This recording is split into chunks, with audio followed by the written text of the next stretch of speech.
Saludos de gracia y de paz a todos ustedes.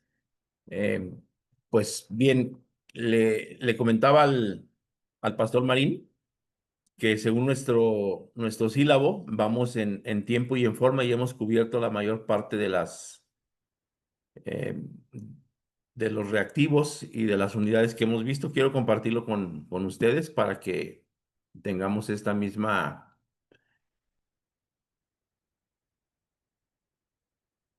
idea, esta misma visión. Nosotros iniciamos hace algunas semanas y bien, pues aquí tenemos los objetivos del curso, la metodología que es vía Zoom y todo esto, y hemos visto, según la unidad A, los prolegómenos que tienen que ver con definiciones y conceptos básicos, también la teología en la historia. Posteriormente vimos el quehacer teológico, fuentes, áreas y métodos de la teología, su relación con otras disciplinas. ¿Cómo hacer teología? La unidad C habló del desarrollo histórico de la teología, antigüedad y edad media, reforma y contrarreforma, la ilustración, siglo XX y siglo XXI. Y ayer mirábamos las principales teologías surgidas en el siglo XX y un panorama global a la teología. Este día vamos a ver, bueno, ayer avanzamos un poco en cuanto al contexto histórico, que hablamos de las teologías latinoamericanas y de algunos teólogos latinoamericanos, y hoy vamos a ver especialmente teología de la liberación, otros desafíos y algunas críticas para posteriormente ver, nos quedan 4 clases y tendríamos aquí 6 reactivos que tienen que ver con la teología católica, la teología protestante, la teología ortodoxa, la teología liberal, la teología fundamentalista. La vamos a ver especialmente porque alguien preguntaba en el semáforo de conocimiento que qué era esto, porque lo habíamos visto así de pasadita, y también qué son las teologías contemporáneas y cómo es que se han dado.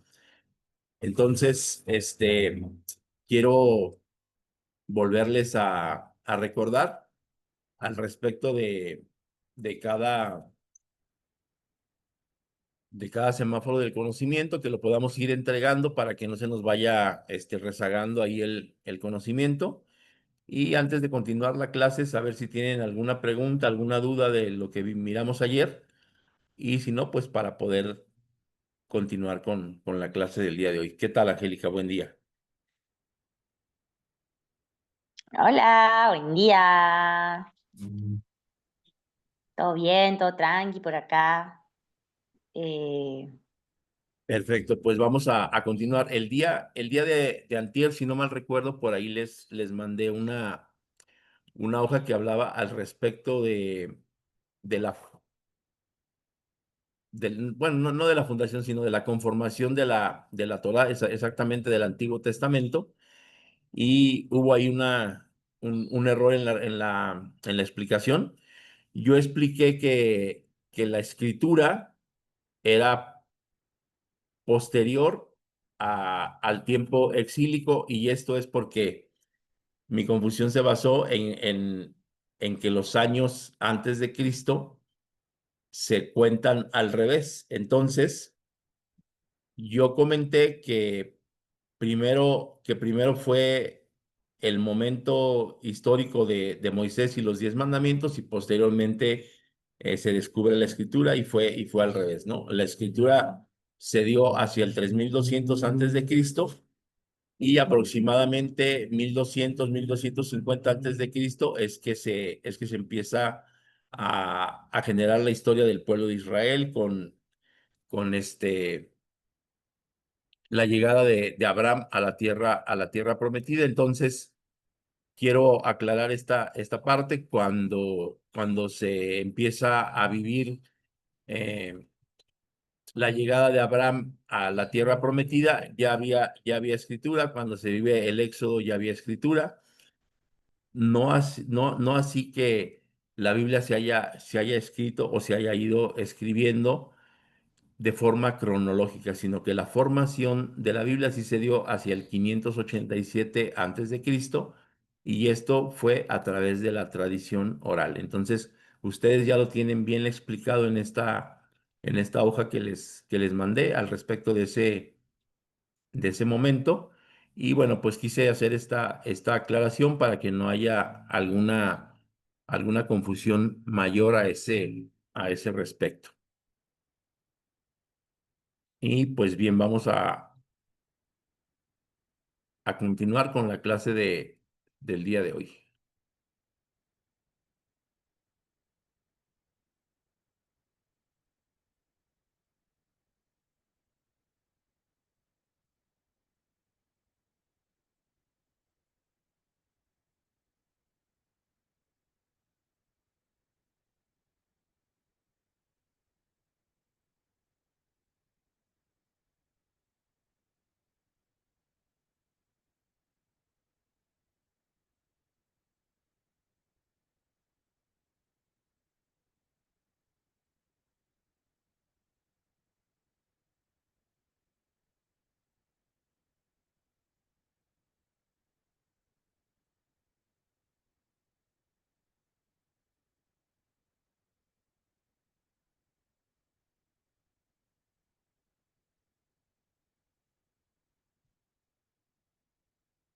Pues bien, ayer hablábamos al respecto de la teología de la liberación, de la fe y del compromiso social y de cómo varios teólogos de los años 60, 70 y muy recientes influyeron e incidieron al respecto de esta teología de la liberación, cuya principal característica es voltear a ver o siempre elegir primero por los pobres, ¿no? Y esta teología de la liberación surge precisamente en América Latina como un lugar de opresión. Y bueno, pues históricamente esta teología ha tenido muchas incidencias y obviamente ha sido primero de gran auge, también de gran aceptación, pero sobre todo de muchas pugnas hacia, hacia el interior de la conceptualización y de la concepción de la misma, ¿no? ¿Por qué? Pues porque nace en América Latina, nace en un lugar oprimido, tal vez por ciertos políticos opresores, obviamente, por cierta forma de vida, pero siempre caracterizada por la pobreza que ha denostado el continente en el cual vivimos, ¿no? Entonces, pues la principal característica de esta teología de la liberación tiene que ver con la fe, pero con el compromiso social, mirando siempre hacia los pobres o hacia los más necesitados. Una exploración de la teología de la liberación es un movimiento que redefinió la relación entre la fe cristiana y la justicia social en América Latina, poniendo en el centro la realidad de los más desfavorecidos.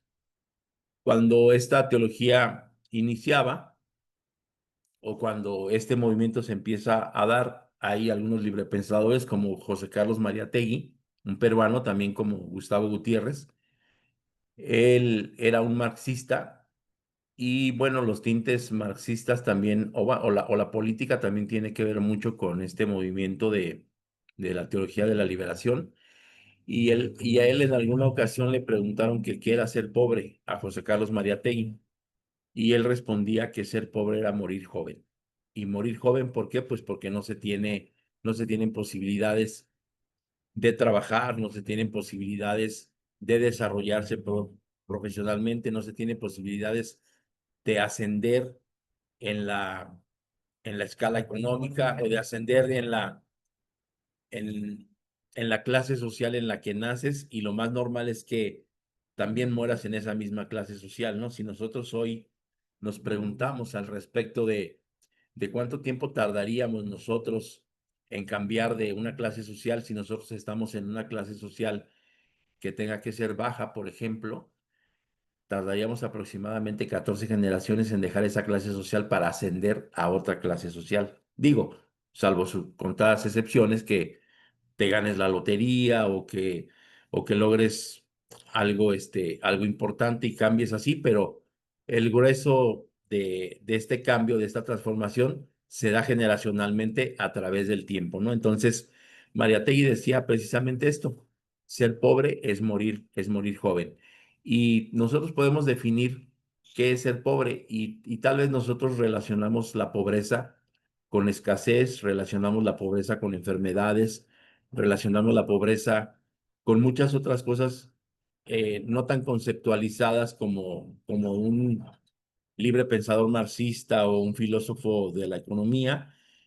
Y en ese sentido es que nosotros vamos a comprender muchísimo más fácilmente la pobreza y tal vez nosotros no la hemos vivido. Las estadísticas también dicen, por ejemplo, que alguien en extrema pobreza sobrevive con $1 o $2 a la semana, ¿no? Y esto es algo, algo complicado. Yo no me imagino la vida con 40 pesos mexicanos al día, menos con 40 pesos a la semana, ¿no? eh, 40 pesos serían algo así como $2. Y eso es muy poco. Eso es muy poco. Y en ese sentido, pues pareciera que es mentira, pero hay mucha gente que ni siquiera tiene esto, ¿no? Hay algunas organizaciones no gubernamentales que se dedican a hacer préstamos a los más necesitados o a los que menos posibilidades tienen y se llama, por ejemplo, una que yo recuerdo hoy se llama Kiva, y Kiva le presta a la gente, sí o sí, a la gente que tiene ingresos mensuales por abajo de 15,000 pesos mexicanos, que vendría siendo el equivalente a menos de $1,000, menos de $1,000 mensuales. Kiva le presta sí o sí a esa gente porque saben que están en un rubro económico muy bajo.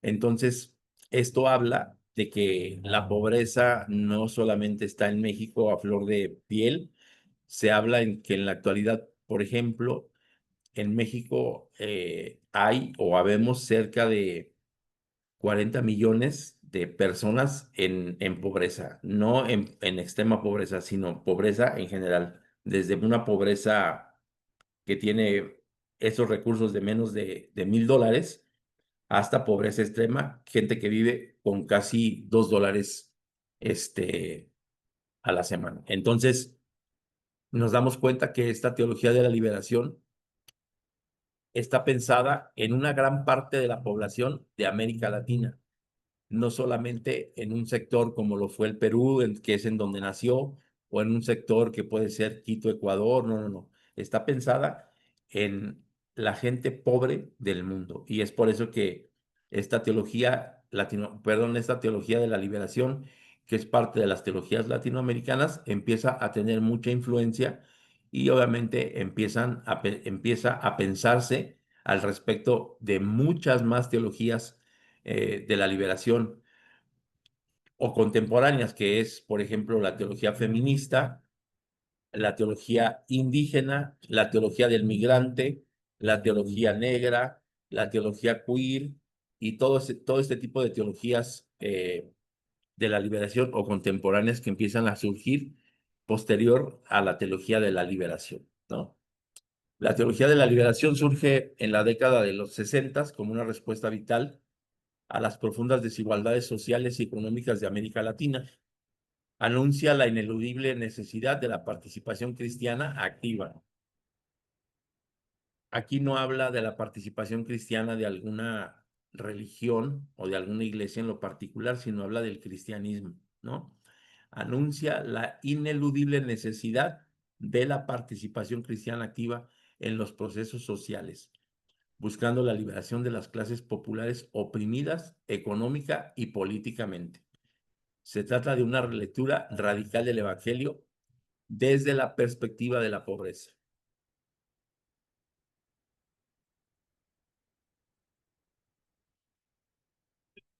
Bueno, acá dice que la vida del pobre depende del poco pan que tiene.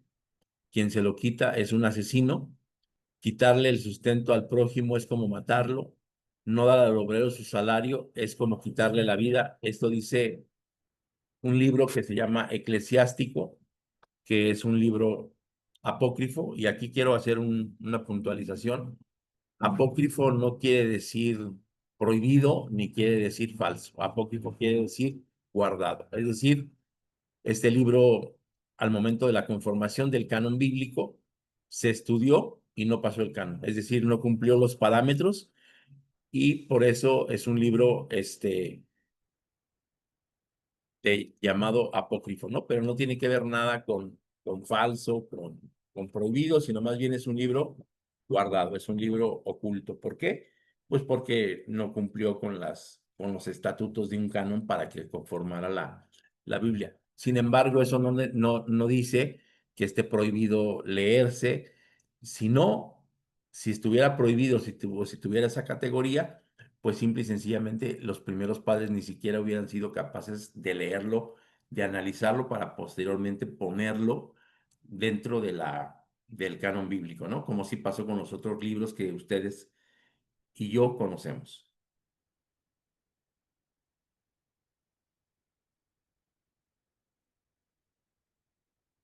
La experiencia fundacional. ¿Cuál es la experiencia e intuición en que brota esta corriente teológica? No fue otra que la experiencia cotidiana de la injusta pobreza, en que son obligados a vivir millones de hermanos y hermanas latinoamericanos. De esta experiencia visceral de la realidad destacamos tres elementos fundamentales que estructuran este pensamiento. Los pobres como sujetos, amor a Dios y al prójimo, y el pobre y la conversión. Y aquí tiene que ver, pues, varias cosas, ¿no? Primero, hay un enunciado que dice Cristo Jesús, que en medio de nosotros siempre va a haber pobres. El otro es el amor a Dios y al prójimo. Y aquí nosotros no podemos elegir, ¿no? Dice, amarás a Dios con todas tus fuerzas y a tu prójimo como a ti mismo. Acá lo que yo tendría que ver o lo que yo platicaría contigo es al respecto de qué tanto te amas tú y qué tanto te aceptas tú. Y en ese sentido, si tu amor es exclusivo o es inclusivo, es decir, si tú aceptas o marginas al semejante, ni siquiera al pobre, porque acá tendríamos que preguntarnos otra. ¿Tu prójimo es alguien de escasos recursos o es alguien de una posición social y económica muy diferente al resto? Entonces, en ese sentido, tal vez nosotros estamos discriminando en el amor en el mandamiento ¿no? Que tiene que ver con amar a Dios y con amar al prójimo. Pero amar al prójimo significa que yo también me amo, que yo también me acepto, que yo también me considero que puedo estar en una condición semejante, parecida a el otro que tiene menos posibilidades que yo, y el pobre y la conversión.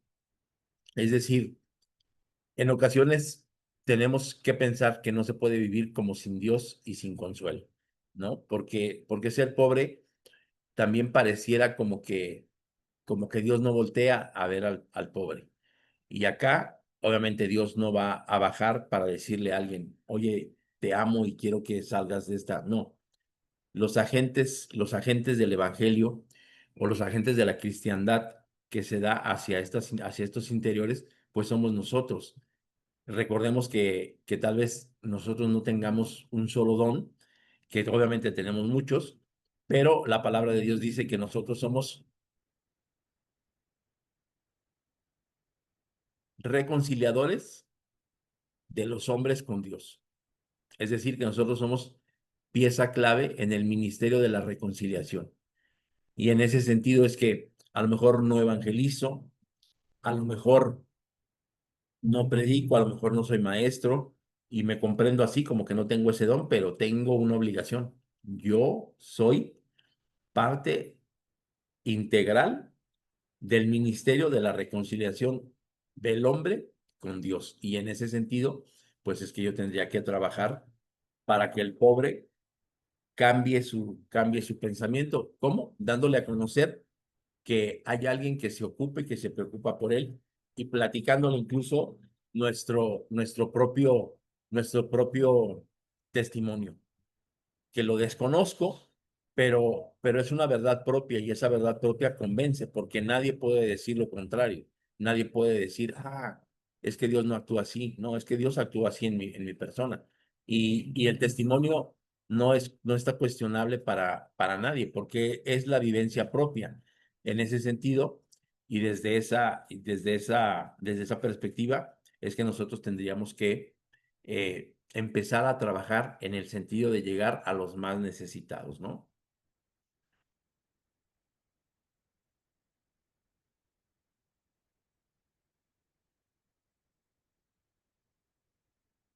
Los pobres, locus teológico privilegiado dice, en la teología de la liberación, la realidad de los pobres no es solo un objeto de caridad, sino la fuente, y esto es a lo que se refiere como locus, es decir, el lugar desde donde se hace la teología.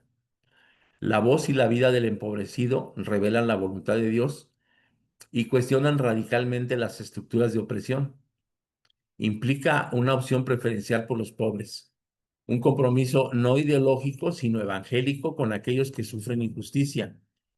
La teología debe partir del ver la realidad antes del pasar al juzgar y actuar. Y ayer nosotros nos dimos cuenta de este método, ¿no? Nosotros vemos, juzgamos y actuamos. Y obviamente el juzgar no es para dar un diagnóstico o para dar un pronóstico, sino el juzgar es para tener empatía con aquel que está necesitado.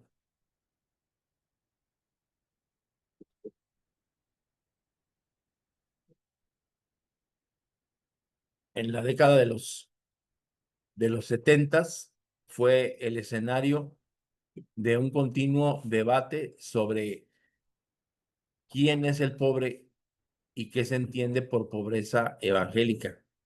En Medellín se había destacado proféticamente la injusticia en que viven pueblos enteros. Amar a Dios y al prójimo hoy en América Latina. Primero tendríamos que creer y entender que hay una unidad indisoluble y esta unidad, adelante, Angélica, adelante. Disculpe, hermano, estoy un poco perdida. En qué unidad usted había dicho al inicio que íbamos a arrancar hoy? ¿En qué unidad, qué, perdón? ¿En qué unidad usted había dicho que íbamos a arrancar hoy? A ver, voy a dejar de compartir esto y voy a volver a compartir el sílabo.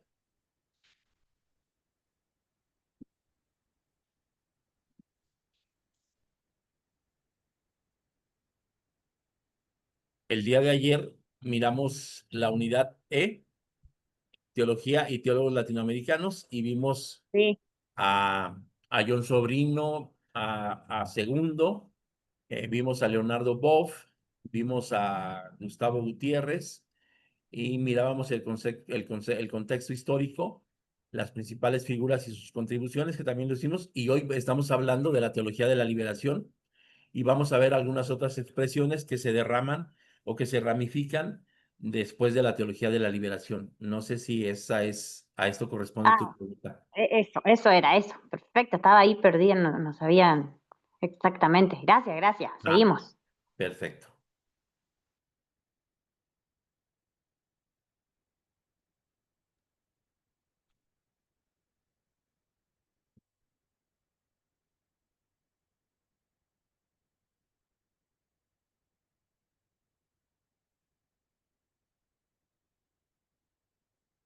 Nos quedamos en la unidad indisoluble. El amor a Dios se verifica y se realiza concretamente en el amor al prójimo.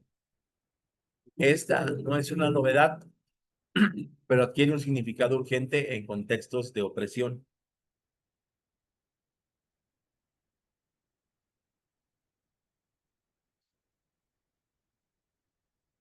Praxis y caridad. Y acá recordemos que la palabra praxis viene del latín y tiene que ver con práctica, ¿no?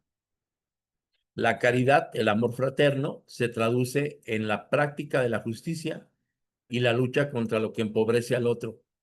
el amor se convierte en una acción transformadora.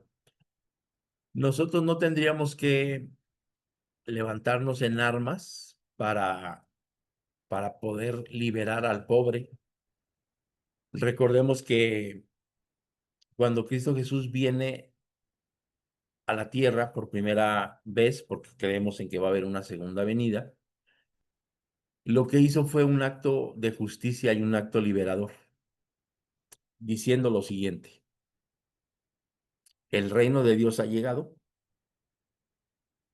arrepiéntete y cree en el evangelio, ¿no? Y entonces cuando él habla el sermón del monte, los primeros a los que les regala bienaventuranzas, o los primeros a quienes empieza a bendecir y a quien se dirige el sermón de la montaña, pues precisamente es a los pobres, precisamente es a los que tienen hambre, precisamente es a los que tienen hambre y sed de justicia. O sea, no solamente el hambre física, sino también esto que a veces nosotros conocemos como que la revolución no le ha hecho justicia, es decir, a lo largo de su vida nunca le ha ido bien, ¿no? Eso es lo que, es lo que quiere decir esta parte. Entonces, él jamás hizo una revolución armada, es empezar a tener un concepto distinto desde que se empieza a conocer a Dios. El reino de Dios, es decir, hacerle caso a esta oración de protección que dice: están en el mundo, pero no son del mundo. No te pido que los quites del mundo, sino que los guardes del mal. En ese sentido, es que nosotros podemos entender que se puede, o no que se puede, más bien que se es ser humano y se vive oprimido, pero se puede salir de ese lugar en donde se vive oprimido, ¿no? ¿Por qué? Practicando la justicia. ¿Qué es la justicia? Compartirles el evangelio. Compartir el evangelio y hacerlos que puedan comprender que hasta ese día han sido incompetentes. Generalmente las personas que viven con menos posibilidades solamente creen en su persona y en lo que hacen. ¿Por qué? Porque no tienen a nadie más. En ese sentido es que nosotros tendríamos que acompañarles. Impacto comprensible. Este segundo elemento central es clave. Hace fácilmente comprensible el porqué de su impacto en la conciencia cristiana latinoamericana, al conectar con la fe y con la vida. Imagínate tú que no tienes posibilidades, que no tienes Dios, que no tienes consuelo, pero que alguien te comparte el poder del evangelio. Y acá nosotros tendríamos que entender también esta parte. Esta teología de la liberación no está pensada como una técnica, como una táctica o como una receta que te va a aliviar. Se tiene que practicar así como lo vimos en el inicio, con fe y desde la fe. ¿Por qué? Porque lo que te va a impactar a ti en tu vida no es una técnica de evangelismo, no es una práctica ancestral, es conocer el evangelio. Y recordemos que el evangelio es poder de Dios para salvación. Entonces, en ese sentido, es que de alguna manera la teología de la liberación tiene que ver con la práctica del evangelio. Y la práctica del evangelio no es compartir solamente la palabra de Dios, es acompañar al necesitado, es integrar a aquel que tiene menos posibilidades en la sociedad, entendiéndolo como una persona, como un ser amado, ¿no?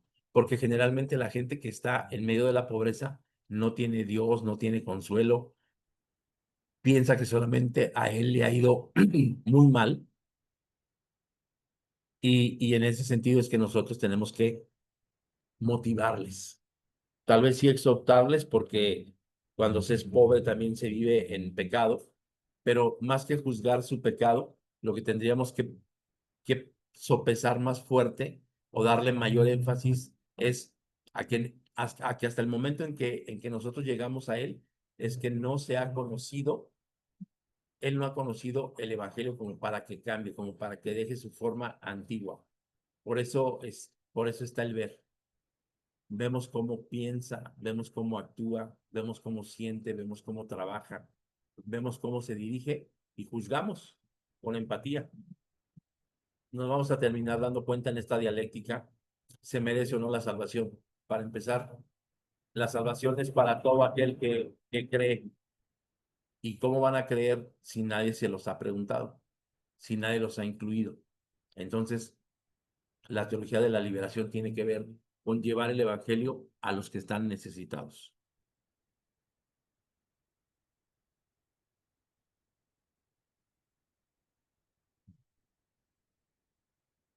El pobre y la conversión cristiana. La presencia del pobre y oprimido es una interpelación permanente. Es un llamado radical a la conversión personal y estructural. Primero, superación de la indiferencia. La conversión exige superar la ceguera ante la injusticia y la indiferencia ante el sufrimiento del prójimo. Dos, es un compromiso transformador. No solo es un cambio interior, sino una adhesión a la causa de la justicia. La fe se vive en el compromiso por la liberación de los oprimidos. Estructuras de pecado. La conversión se extiende a las estructuras de pecado que causan la pobreza, demandando un cambio sistémico. No sé si tú te has puesto a pensar en, en por qué es pobre el pobre, y mucha gente dice, ay, es pobre porque quiere, es pobre porque no cambia de trabajo, es pobre y le ponemos muchas prerrogativas a la pobreza del ser humano. Y en ese sentido yo te quiero eh, comentar algo. Conozco gente que tal vez no vive en pobreza, pero es decir, y vive al día, luchan por trabajar y por obtener un dinero a la semana para sobrevivir.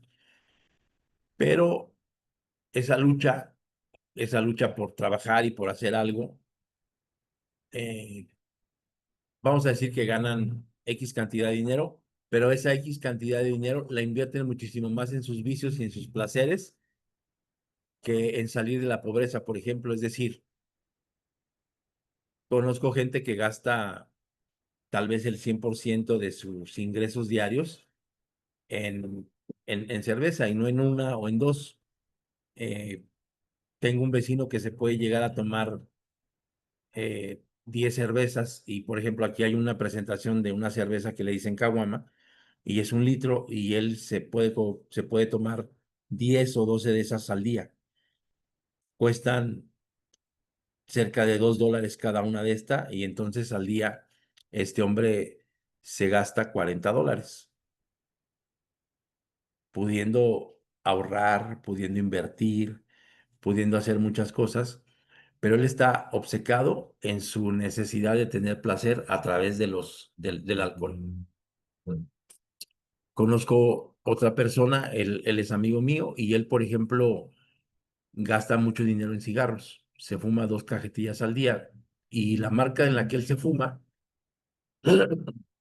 cuesta por ahí de 100 pesos. Es decir, él se gasta 200 pesos en su vicio diario y tal vez no se gasta 200 pesos en comida. Si él puede comprarse un hot dog de 20 pesos y un refresco, él está feliz, pero se queja, ¿no? O sea, se queja de decir, no tengo posibilidades. Y yo en muchas ocasiones lo he confrontado al respecto de, mira, te gastas esto, pues mejor gástate eso en comida y gástate los 30 pesos en unos cigarros más baratos o compra cigarros sueltos o fuma menos. Y, ay, sí. Y entonces, ¿qué voy a hacer yo? Entonces, nosotros tendríamos que confrontar también la situación, porque para nosotros puede ser indiferente,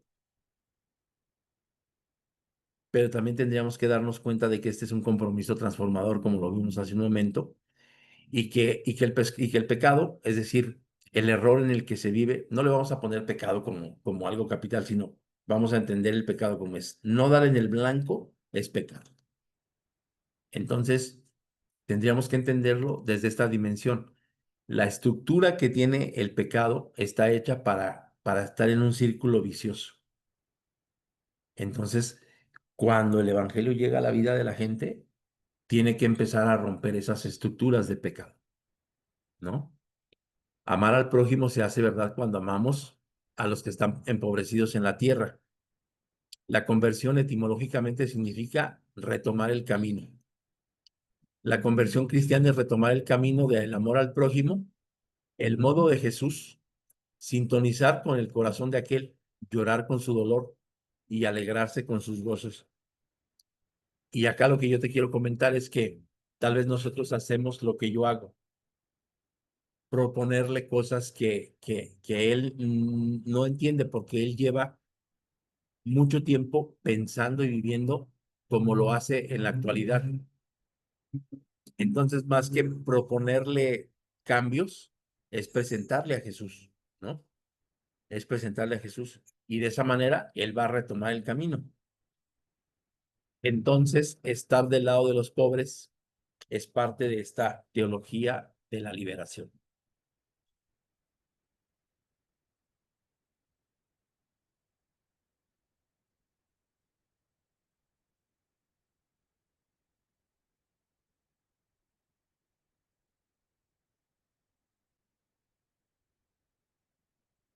Se echa mano de las ciencias sociales. Recordemos que la teología, cuando fue como la madre de todas las ciencias, utilizaba ramas de otras, o mayormente dicho, utilizaba o se ayudaba de otras ciencias, como la filosofía, como la historia, incluida en este caso las ciencias sociales, ¿no? Para entender la complejidad de la pobreza, la presión, la teología de la liberación incorpora herramientas de análisis científico, análisis estructural, el uso de la sociología y la economía para identificar causas sistémicas, no solo individuales, de desigualdad. Diagnóstico de la realidad. Permitir un ver profundo y riguroso de la situación más allá de las apariencias. Esto es crucial para un compromiso efectivo. La práctica informada. La acción no es ciega, sino informada por el conocimiento científico de la realidad que busca transformar.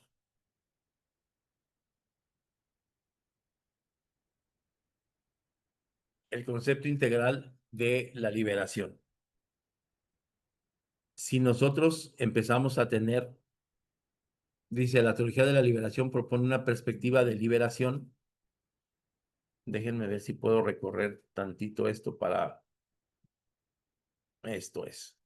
La teología de la liberación propone una perspectiva de liberación que abarca múltiples dimensiones interconectadas e inseparables. En este sentido, si nosotros buscamos una liberación espiritual, es decir, permitimos que aquella persona se libere de sus traumas, permitimos que aquella persona se libere de aquello que lo tiene oprimido, porque tenemos que entender que habrá muchas cosas que inciden en que alguien sea pobre o esté en extrema pobreza. Y lo primero que tendríamos que hacer para cambiar esto es una libertad espiritual, creyendo en algo. La palabra de Dios dice, y conoceréis la verdad, y la verdad te hará libre. Entonces, si nosotros tenemos esta libertad espiritual, vamos a conocer lo que es la justicia y la fe, ¿no? Por lo tanto, vamos a ser unas personas sanas. Esa sanación personal no tiene que ver solamente con, con sanar el pensamiento, con sanar el físico. Tiene que ver con una sanación integral. Entonces, si nosotros buscamos una liberación espiritual, tenemos una liberación social y una liberación personal, vamos a actuar en tres sentidos que a nosotros nos va a traer un nuevo ser, una nueva persona.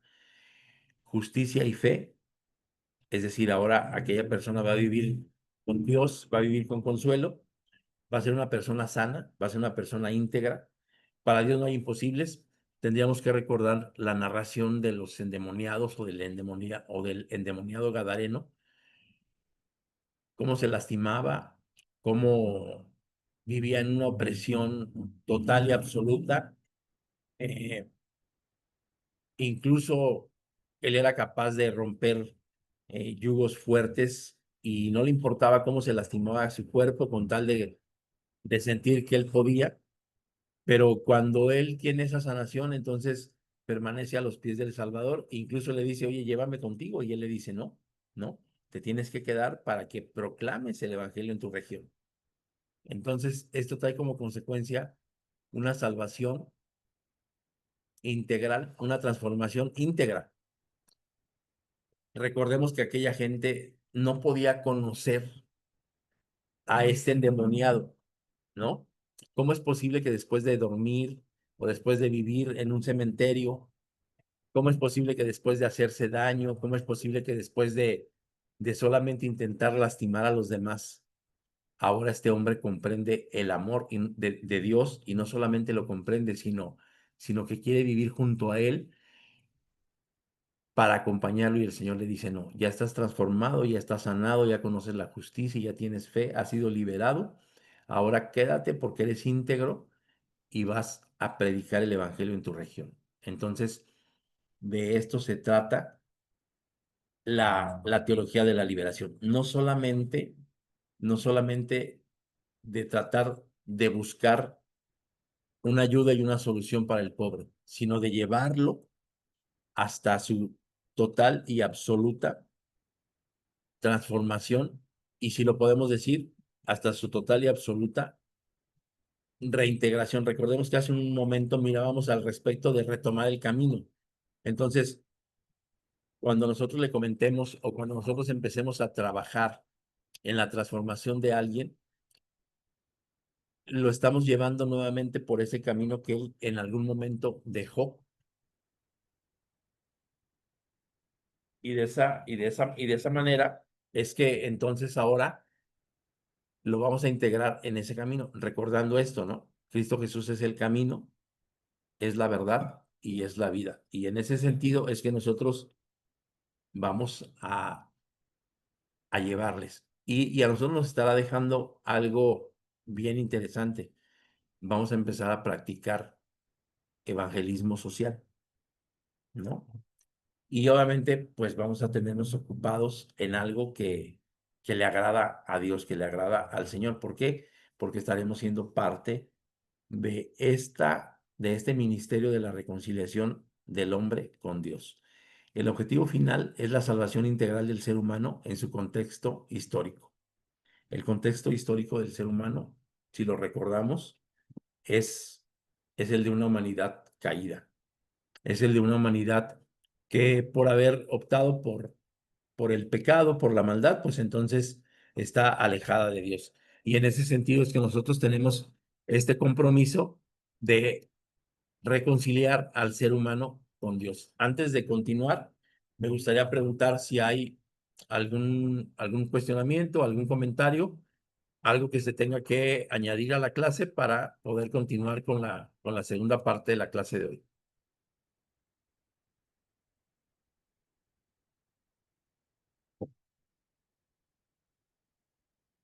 Si no lo hay, pues vamos a continuar. Permítanme un momento.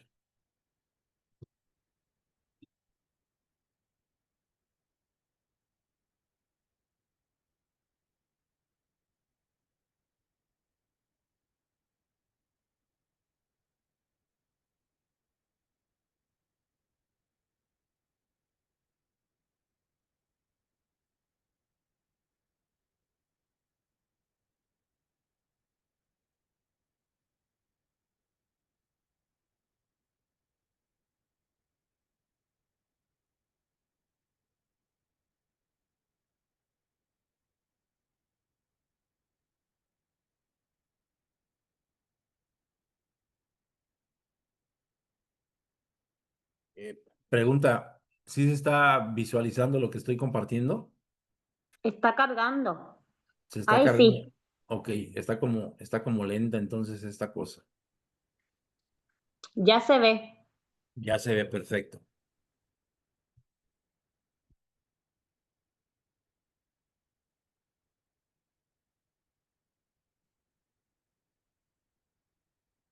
Bien, pues el día de ayer también mirábamos algo que tiene que ver con la ecoteología y pues nosotros nos damos cuenta que en la actualidad nuestro mundo, el mundo en el que vivimos, pareciera que se está desgastando, es decir, que se está acabando, que no lo estamos cuidando como es, que incluso en esta actualidad que vivimos, hay algunas especies animales que se han extinguido, es decir, que ya no viven más en el planeta con nosotros. El clima en la actualidad ya no es como lo era antes. Tal vez es más caluroso, tal vez es más lluvioso, tal vez es más frío, pero ya no conserva las mismas características de antes. Entonces nosotros estamos frente a una crisis ecológica, pero también de compromiso espiritual. Y vamos a mirar hacia el interior de qué estamos hablando. Una exploración de la ecoteología y nuestra responsabilidad como custodios de la creación. Ayer hablábamos al respecto de esto, de que nosotros somos mayordomos de la creación y pues en este sentido la ecoteología tiene que ver con esto, ¿no? La, la,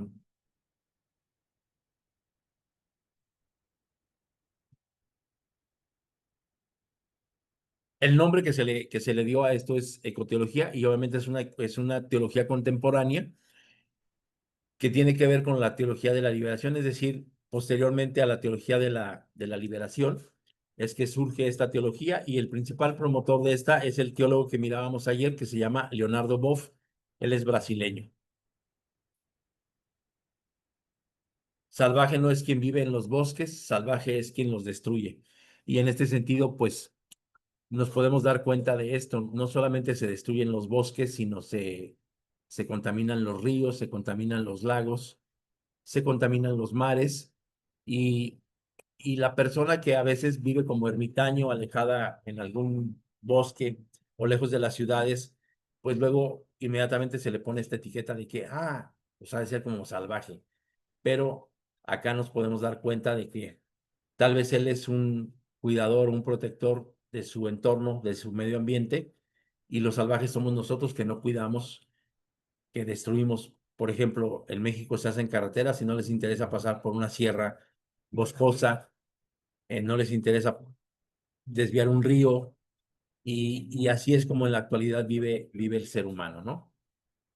Esta poderosa reflexión nos invita a reevaluar la verdadera naturaleza de la salvajería en la era de la crisis ecológica. ¿Dónde reside la barbarie? ¿En la naturaleza indomable o en la acción destructiva humana? Y esta pregunta está interesante porque nos vamos a dar cuenta que la naturaleza pareciera ser indomable. Es muy fuerte la lluvia, es muy fuerte el calor, pero la acción destructiva del ser humano en ocasiones es más imparable, más fuerte.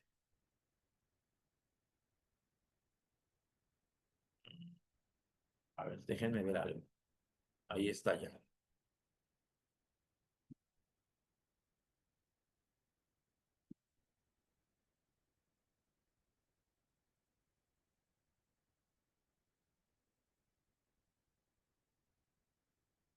Ok, entonces vamos a hablar de la teología, de la ecoteología y vamos a ver cuál es el enfoque ecoteológico. Disculpe, Sí, adelante. ¿podría volver una diapositiva para atrás un ratito nomás? Antes, una antes. Sí, una antes. ¿Una más? Ahí es donde empezamos. Hay un ratito. Ajá. Bueno, les quiero comentar de todas maneras que en esta semana, Listo. ok, en esta semana voy a pasarle a, al pastor Abraham Marín todas y cada una de las presentaciones con las que hemos trabajado para que ustedes puedan no solamente volver a ver la clase, sino consultarla las presentaciones, ¿cierto? Ok, entonces, ¿cuál es el enfoque ecoteológico? La ecoteología es un campo interdisciplinario que conecta la crisis ambiental con la reflexión sobre Dios y lo sagrado. Y aquí nosotros tendríamos que detenernos y leer el Génesis nuevamente y entonces darnos cuenta que todas y cada una de las veces que el Señor creó y formó algo, dijo que era bueno. Pero cuando termina toda su creación, dice, esto es bueno en gran manera. ¿Sí? Entonces, otro punto y otro aspecto de la ecotología, dice, es la disciplina que revisa las doctrinas cristianas a la luz de la emergencia ecológica. Y aquí hay un punto que dice, Dios es verde, es decir, es parte integral y obviamente es dueño y manda en la naturaleza. Una afirmación audaz sobre la presencia y el interés divino en la totalidad de la creación. La ecoteología es, por tanto, una teología ecológica que busca integrar la fe con la acción y el pensamiento ambiental. Posturas frente a la crisis, presupuestos ecoteológicos a debatir. Primer punto, prioridad de la salvación humana. Esta prerrogativa cree que el cristianismo y la crisis ambiental son irrelevantes entre sí, pues el foco principal debe de ser la salvación del alma individual, del alma humana individual, dejando el destino de la tierra en un segundo plano. Pero no es así. Si leemos o si volvemos a leer Génesis, nos damos cuenta que la mayordomía está puesta en nuestras personas, ¿no? La segunda, señal del fin de los tiempos. Considera la devastación de la tierra como una señal profética ineludible. Por lo tanto, no solo es real, sino que es una buena nueva, que anuncia la pronta llegada del fin. Estas perspectivas representan desafíos teológicos directos que la ecoteología busca abordar y reinterpretar. Sí es cierto que estamos tal vez en tiempos finales, pero eso no significa que nosotros vayamos a tener que entregar cuentas de una tierra como planeta que no fue cuidada en en su máxima expresión. No podríamos comparar y decir, mira, Señor, siempre estuvimos al tanto de la salvación de las almas humanas, como lo vimos hace un momento en la teología de la liberación, buscar la integración y la reintegración de aquel personaje al camino de la verdad y de la vida, sanándolo integralmente, porque porque el Evangelio tiene ese poder. Nosotros simple y sencillamente tendríamos que allegarnos a él como parte del ministerio de la reconciliación, pero acá nosotros tenemos otra labor. Fuimos puestos en la tierra y fuimos puestos en este planeta como mayordomos de este lugar. Y a nosotros se nos dio la facultad de cuidar, de multiplicar y de sojuzgar la tierra. Entonces, ¿cuál está siendo el actuar o nuestro actuar al respecto de estas prerrogativas?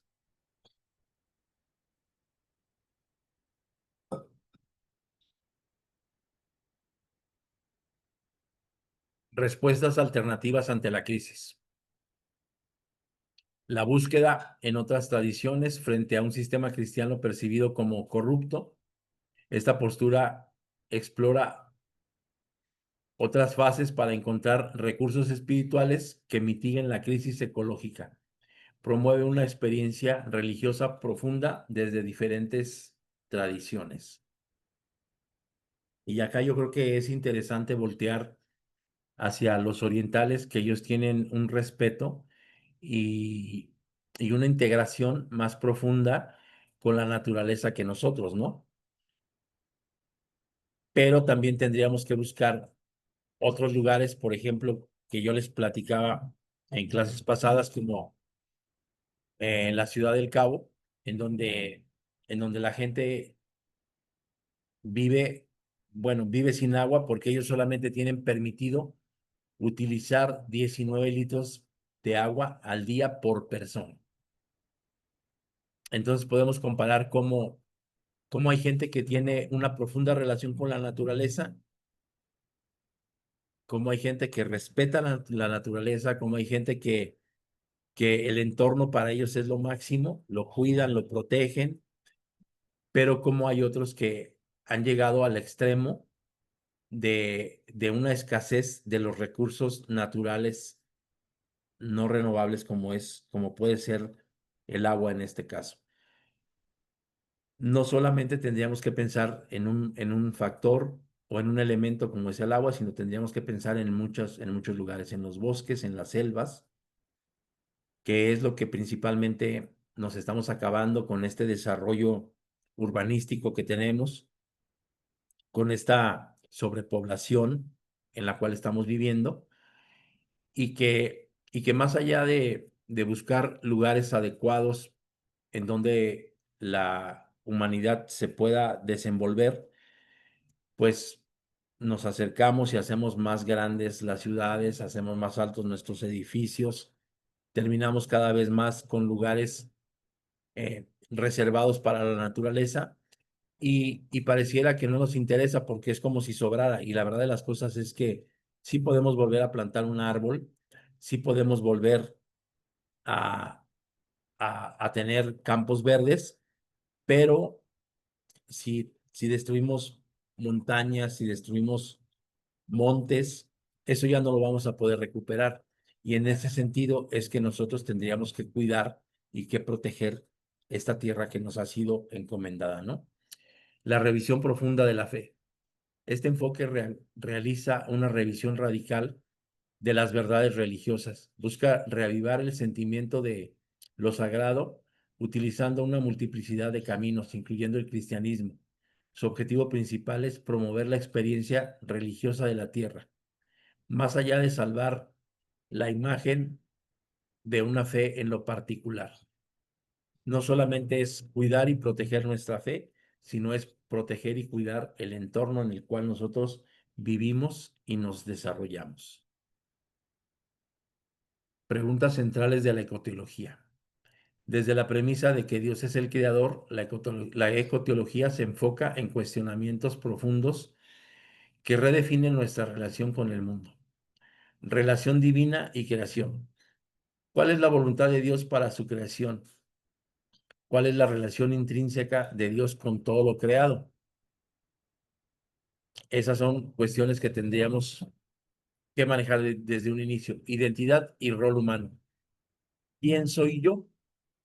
¿Cuál es mi verdadero lugar y mi rol como ser humano dentro del complejo ecosistema de la creación? Y acá viene algo que se llama juicio sobre la injusticia ecológica. ¿Qué posición tomará Dios ante la contaminación, el cambio climático, la extinción de especies, la injusticia social y ambiental?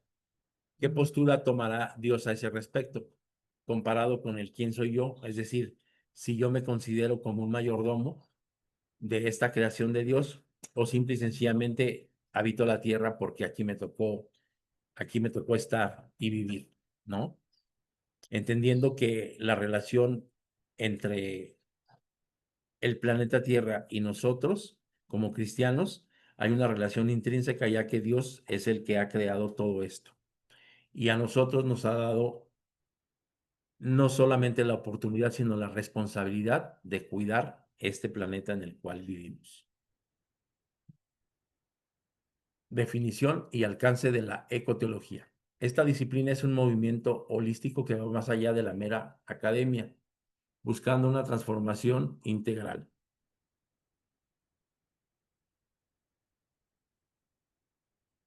Permítanme un momento. Estudio bíblico. Busca respuestas releyendo la Biblia a través de una lente ecológica. Espiritualidad horizontal. Promueve una espiritualidad donde lo sagrado se experimenta no solo de forma vertical, sino horizontalmente, en el encuentro con la creación. Tiene un diálogo amplio, integra la naturaleza, la ciencia, las culturas, la historia y la experiencia humana. es de reconstrucción, tiene una crítica y reconstruye la relación entre Dios, los humanos, los ecosistemas y el universo. Esto nos trae como consecuencia un movimiento integral. Es un movimiento internacional de cabezas, manos y corazones que promueven la acción. La singularidad de la ecoteología. A diferencia de las teologías tradicionales, el enfoque ecoteológico amplía su campo de preocupación y estudio. Preocupación ambiental. Se preocupa del bienestar del ambiente, además de la experiencia humana, reconociendo que nuestro bienestar depende de la creación. Tiene un llamado al cuidado, afirma que tenemos un mandato especial de ser mayordomos de la naturaleza, un llamado que la humanidad está descuidando gravemente. 2 libros de aprendizaje. Entiende que Dios ha provisto 2 fuentes de revelación, la escritura y la creación. Es imperativo redescubrir las lecciones del primer libro.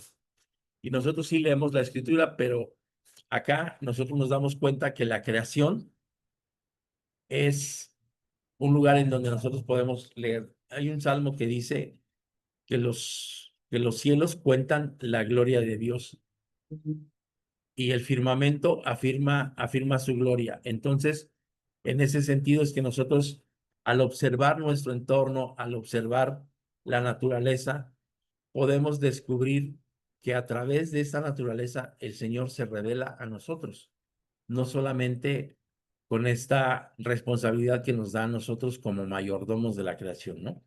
Entonces, la ecoteología es un tipo de teología constructiva ya que edifica a través de la experiencia humana en un diálogo constante con la escritura como guía y afirmación. Gracia verde y gracia roja. La gracia verde es la armonía, la satisfacción y la plenitud que experimenta o que se experimenta al disfrutar de relaciones valiosas con las personas, las plantas, los animales y la tierra misma. Es sentirnos parte de un mundo mucho más grande al mirar el cielo y honrar nuestros propios cuerpos. La gracia roja es la plenitud que llega a través del reconocimiento de nuestras faltas y nuestros sufrimientos. Es la humildad ante el pecado que cometemos contra otros y contra la tierra. Es el llamado a la honestidad que nos llega a través de la cruz. Ambas gracias provienen de parte de Dios. La gracia roja, sin gracia verde, es morbosa y limitada, carece de alegría. La gracia verde sin gracia roja es superficial, sin raíz ni fundamento. Ambas gracias se complementan para dar un toque espiritual a la vida. Y por último, este es un llamado urgente. El planeta clama a gritos por cuidado y atención. Nuestra inacción nos está llevando a un camino inevitable de destrucción. La ecoteología nos ofrece un marco espiritual y ético para convertir la fe en una acción transformadora, reconociendo que el bienestar de la tierra es inseparable de nuestra propia supervivencia. Si no ayudamos al cambio y asumimos nuestra responsabilidad como custodios, la muerte y la destrucción será en la herencia para las futuras generaciones. Y bien, pues antes de concluir, nos quedan escasos 10 minutos. Quiero comentarles, voy a compartirles. Nosotros acá en México, cada trimestre en las mañanas estudiamos algo que se le llama escuela sabática. No sé si ustedes lleven una escuela o un momento de estudio en la iglesia. Y Nosotros sí estamos implementando con los chicos, con los jóvenes, ¿puedes volver a repetir? que nosotros en nuestra iglesia estamos implementando con los jóvenes. Ok, perfecto. Bueno, voy a compartirles este cuaderno de estudio del trimestre pasado que tiene que ver precisamente con la ecoteología, con la manifestación de Dios a través de las escrituras y la manifestación de Dios a través de la naturaleza. Y de este cuidado que tiene que tener el hombre y de este compromiso que tiene que tener el hombre con el entorno, es decir, con la creación de nuestro Dios. No sé si hay algún comentario, alguna pregunta, alguna duda, una sugerencia antes de concluir la clase de este día. Yo tengo una duda. Dame Eh, oportunidad porque aquí no se oye, porque vivo en altos y abajo parece carretera y entonces pasan autos y no autos, pasa nada. pero ahorita sí ya te escucho adelante, Jacqueline. Yo quedé con la duda de que la ecotología y la ecoteológica son lo mismo o son diferentes. La ecoteología y la qué, perdón. Ecoteológica, algo así era. Ah, sí, es lo mismo, tal vez solamente lo mencioné de forma ecoteológica, es decir, pensando desde la ecoteología. Si dije ecoteológica es decir, pensando desde la ecoteología, ¿no? Pero están relacionadas. Ah, bueno, gracias, esa era mi duda. Ajá. Bien, pues antes de finalizar, me gustaría preguntarles el día de hoy qué pusieron en su semáforo del conocimiento, qué pusieron en verde, qué pusieron en amarillo y qué en rojo.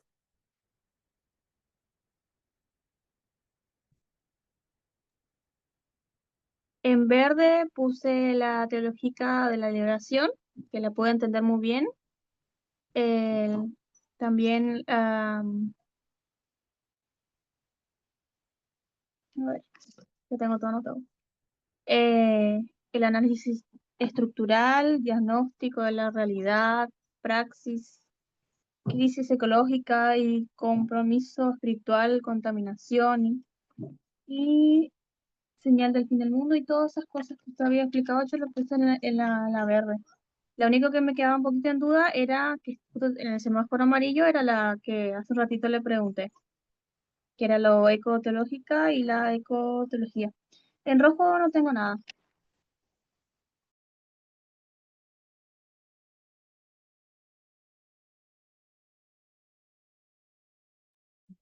Pero, Angélica, ¿tú qué nos puedes comentar al respecto de tu semáforo del conocimiento? Se vale tener todas las dudas, se vale tener todas las preguntas, no pasa nada. Lo interesante acá es que vayamos avanzando en el conocimiento, ¿no?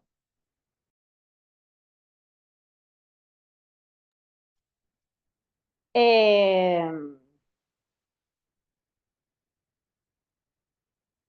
en mi semáforo verde anoté el punto sobre crisis ecológica y compromiso social. Está muy copado ese tema, interesante, interesante, me encantó y se pudo entender bien.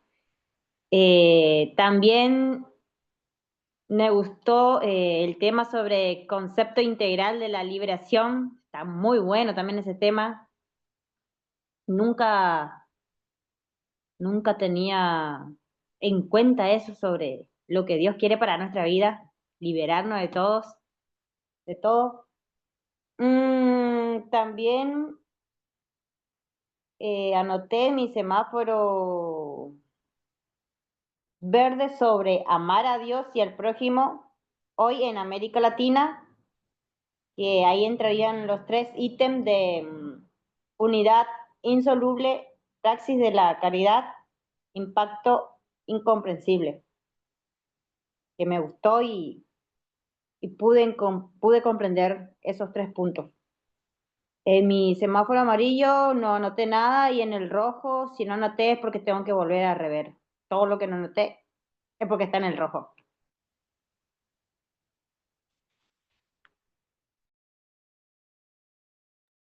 Pues bien, de esta manera, vamos a socializarlo, terminen de hacer sus semáforos y, y en caso de que haya algo en el semáforo amarillo, bueno, algo en el punto amarillo o en el punto rojo, yo les mando una respuesta y de esa manera todos vamos a tener las mismas respuestas, aunque no todos vamos a tener las mismas preguntas o las mismas dudas, pero vamos a tener un conocimiento homogéneo al respecto de este tema tan profundo que es la teología. Eh, estudiar teología o la materia de teología en un mes, teniendo 2 clases a la semana, pues es como complicado porque nos informamos de muchas cosas, vemos muchos temas, pero lo interesante es que a ustedes les quede el gusanito de ir creciendo. Y la otra, que ustedes se van a quedar con mi teléfono y en lo que yo les pueda colaborar a lo largo del seminario, estoy para servirles con todo gusto, ¿no? Pues bien, quedan 4 minutos y el día de mañana vamos a ver la teología feminista. El día de mañana no. En la próxima clase, ya vi a Angélica así como diciendo, ay, mañana vamos a tener clase, está complicado. La próxima clase vamos a ver, o la próxima semana vamos a ver lo que es la teología feminista, la teología del migrante, que son parte de las teologías contemporáneas o de la liberación, para posteriormente en las clases finales pasar a lo que es la teología protestante, la teología fundamentalista, la teología católica y algunas otras teologías que quedan por ahí por abarcar. Pues que el Señor les bendiga en este día y gracias por su asistencia. Bonito día. Gracias, gracias, chau, chau, Gracias. bendiciones. Nos vemos Chao, la semana que chao. Bendiciones, chao. viene. Bendiciones.